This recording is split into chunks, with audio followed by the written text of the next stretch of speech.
Hello guys, this is your friend Ankit and today I'm gonna tell you how to convert your useless and low resolution pictures into a good one using photo editing features. I will make this useful photo using these low resolution images and almost useless also. Alright, let's switch your video into full screen so that other suggested videos can't distract you.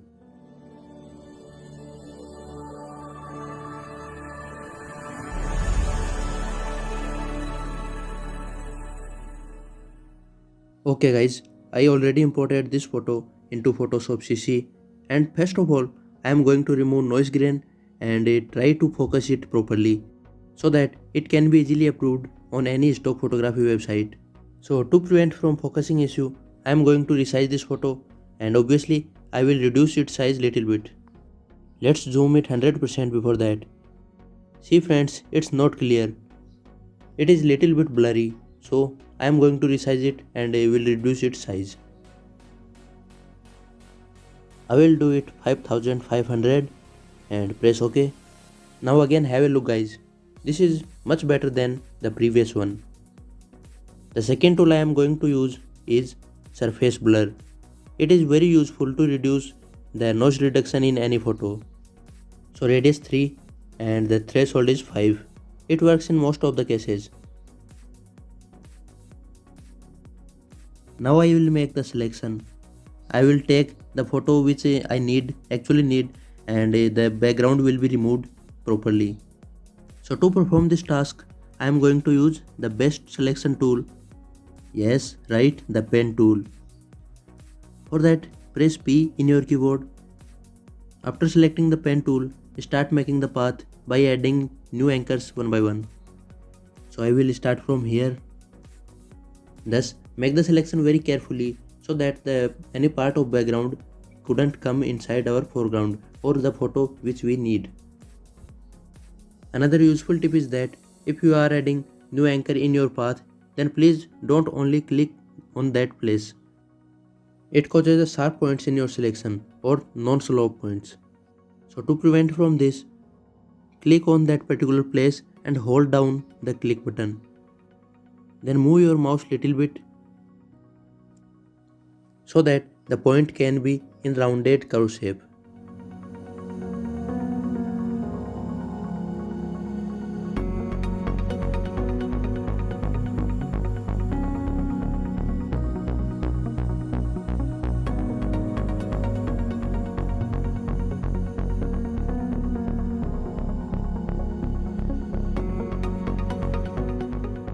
After completing the path, right click with pen tool on the selection and you will see an option make selection. Click on that and keep the feather radius value around 0.67 or 8. Surely you can vary this value according to your photo you are editing, but this value I told you around 0.7 0.8 is very good and works properly in most of the cases perfectly and with realistic look. Now since we made the selection of background layer, so we have to delete this selection. For that, I am going to unlock this layer and after that, I am pressing the key delete in my keyboard. After that, to deselect this selection, I am going to press Ctrl plus D in my keyboard. Oh, now a hidden background part is teasing us. So go to there and kill it. Okay guys, I mean make the selection and delete it also. For that, please repeat the previous process.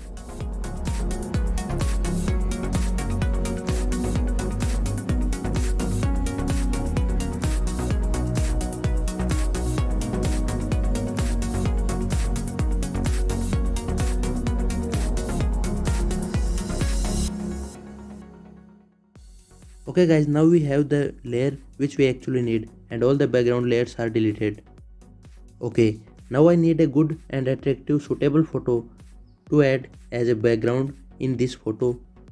I have already chosen that, so simply I will drag and drop in Photoshop CC.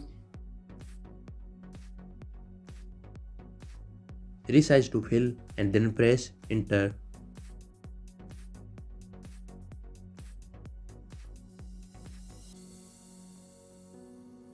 Now half of our work is done. To make this photo more attractive and eye-catching and useful, we have to edit its brightness, contrast, curves, etc. Firstly, I am going to use the vibrance tool to boost its colors and increase its saturation. The main saturation option is not good for that. You can use it a little bit, but after a limit, your photo shows color noise, so obviously your photo will be going to reject. The vibration tool is better than saturation.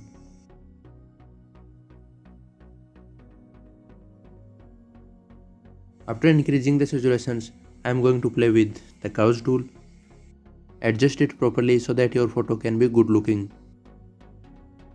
Now I will merge these three layers to get one a single layer, so that I will merge these layers.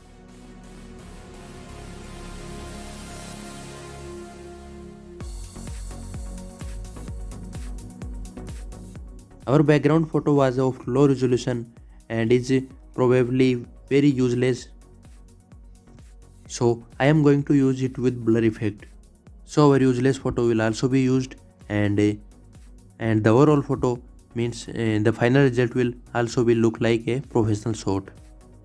To perform this task, go to filter, then blur and field blur. Then again adjust it according to your photo and how much blur you need.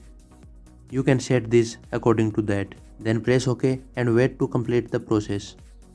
Now let's come to our object layer or main layer. I will select this and edit it with curves tool.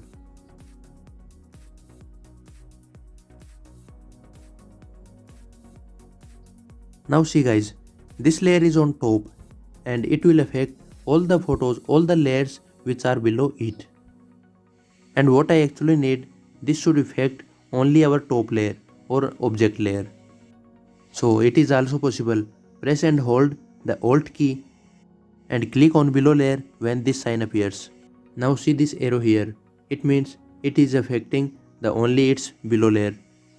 See yourself. This photo is affecting only the object layer.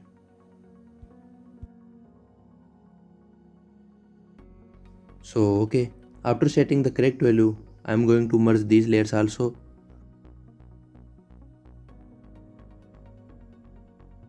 Now have a look on these edges. Clearly it's visible that this photo is edited and it is not looking realistic. So for that reason, I am going to blur these edges so that the photo can be look like realistic photo.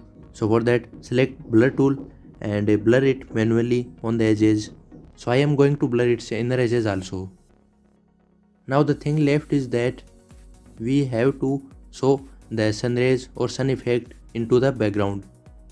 So for that, create a new layer between those two layers. I will rename it as sun.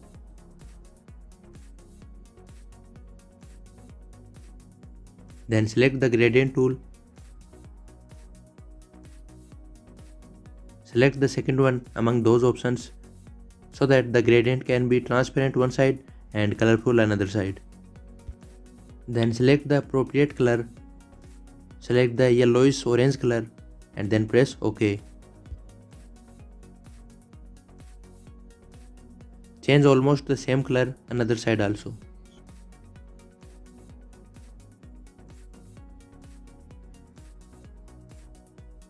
Now have a look on these options.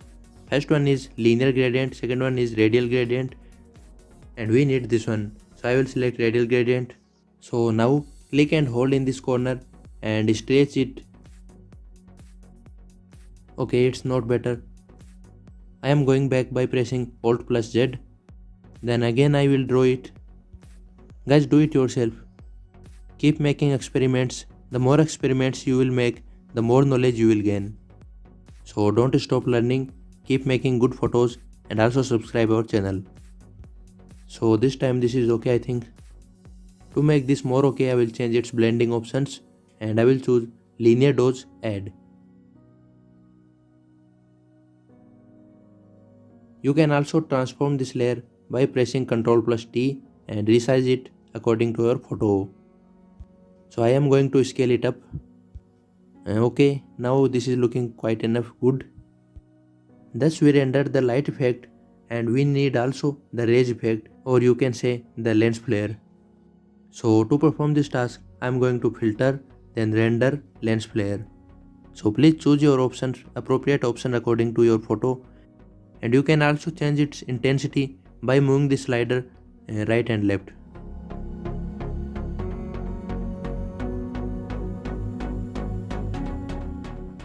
Now finally we get it. Our photo is edited successfully, and this is very attractive and very valuable also from stock photography point of view. How is your edited photo?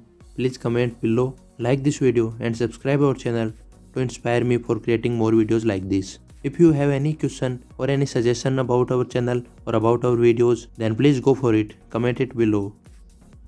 So okay guys, thanks for watching today's video.